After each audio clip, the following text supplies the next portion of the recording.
안녕하세요. 펀드매직입니다. 구독과 좋아요 부탁드립니다. 네, 배당귀족 펀드, 이게 인덱스 펀드란 얘기는 앞서 다른 영상에서도 말씀드린 적이 있죠.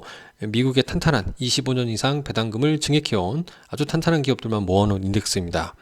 이건 되게 밀리면 사고 싶은 밀림 사자 모드의 주식들인데 밀리지 않습니다. 아마 저만 그런 게 아니라 이 사자도 허탈해하는 것 같습니다. 이렇게 풀을 씹고 있네요. 10월 성적표를 분석해 보도록 합니다.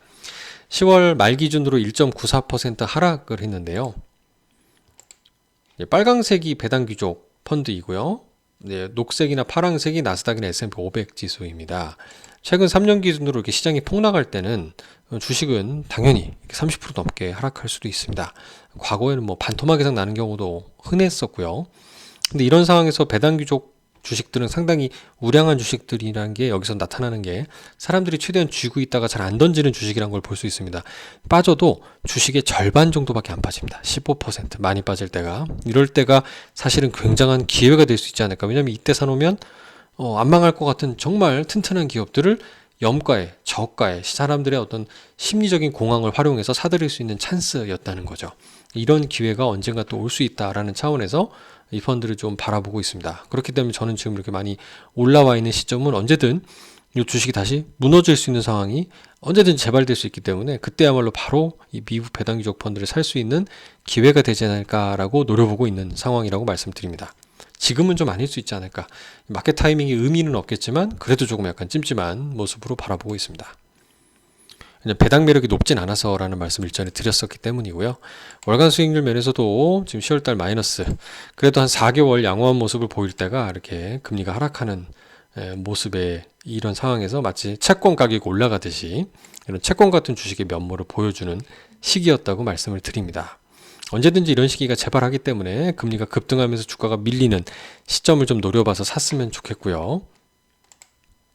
주요 섹터별 비중으로는 산업재나 필수 소비재, 헬스케어 등등 시장 사이클을 타지 않는 안정적인 그런 산업 섹터의 업종의 종목들을 주로 투자하고 있는 것을 볼 수 있습니다. 근데 여기 0.23%라고 써 있는 게 보니까 단위 오류 같아요. 이거 그냥 23%인데 이거를 그냥 소수점 되는 거 다시 퍼센트 백분율로 잘못 환산한 것 같습니다. 어쨌든 경기 사이클과 무관하게 써야 되는, 뭐 아퍼도 약 먹어야 되고 전기도 써야 되고 뭐 이런 거잖아요. 그다음에 이런 부분에 주식들을 주로 투자하는 것들이 이런 배당귀족주에 주로 들어있다라는 걸 기억해 주시면 좋을 것 같습니다.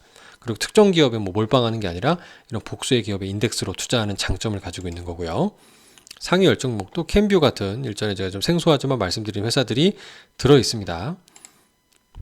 월간 코멘트 상으로는 아직까지 높은 금리 수준, 이제 기준금리를 떨어뜨린다고는 했지만 시장금리가 아주 크게 떨어진 건 아닙니다. 그렇다 보니까 주식 중에서도 퀄리티주에 대한 수요가 지속되면서 이런 이익의 지속성을 높여주는 퀄리티 주식이 많은 배당귀족주에 긍정적인 건 사실이지만 시장 패닉, 이렇게 심리적인 공황에는 얘도 장사가 없습니다.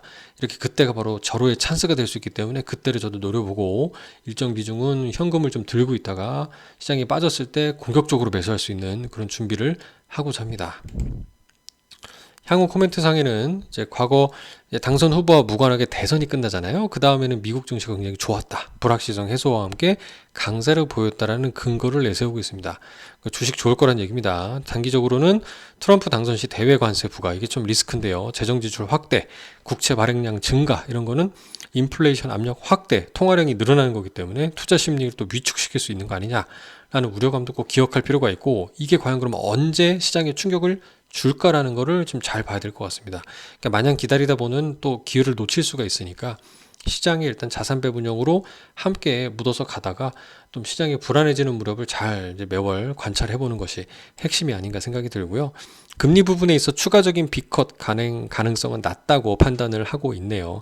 근데 과거 대비 높은 금리 수준 때문에 기업들의 펀더멘털 수요는 지속될 것으로 전망한다라고 얘기하고 있습니다. 그러니까 돈을 버는 회사들에 집중한다 그러면은 이런 배당귀족이나 퀄리티라는 걸 기억하면 좋겠지만, 사실 시장은 AI가 바꾸는 미래의 성장 기대감 때문에 여전히 이제 성장 주식에 믿음을 많이 가지고 계시죠. 그렇기 때문에 이게 어디가 뭐 답이 다 뭐 좋다라고 생각하기는 좀 판단이 쉽지는 않아 보입니다만, 그런 관점에서 시장이 변동성이 왔을 때 하나 확실한 건 배당귀족주는 무조건 사도 된다 라는 생각도 좀 들어서 오늘 영상 특히 의미 있었던 것 같습니다. 감사합니다.